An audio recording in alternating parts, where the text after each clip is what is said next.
Hello friend, the state of West Bengal versus Confederation of State Government Employees West Bengal, যা আমরা DA মামলা বলে থাকি।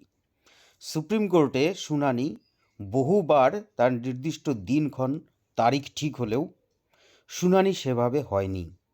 আগামী 7 তারিখে সেই শুনানি হওয়ার প্রবল সম্ভাবনা।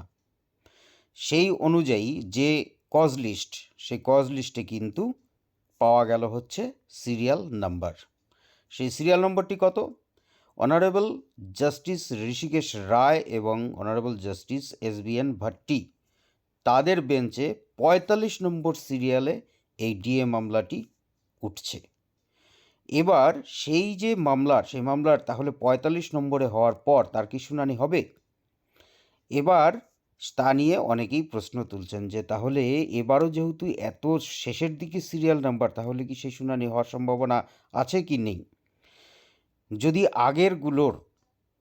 আগের যে দিনগুলোতে এই শুনানি হওয়ার কথা ছিল তার যদি সিরিয়াল নম্বর দেখা যায়, সেখানে কিন্তু 60, 56 এরকম করে ছিল, এবার 45। এবং সুপ্রিম কোর্টের ক্ষেত্রে নতুন যে নিয়ম হয়েছে সেই নিয়ম অনুযায়ী আশাবাদী বিভিন্ন আইনজীবীর থেকে শুরু করে যারা এই আইন সম্বন্ধে বোঝেন তাদের যে মন্তব্য বা বক্তব্য, তাতে এবার হয়তো শুনানি অনেকটাই হবে। হয়তো কোনো ডিসপোজাল অর্থাৎ শেষ হবে না, কিন্তু তার নিয়ে কিন্তু এবার অবশ্যই শুনানি হওয়ার সম্ভাবনা আছে।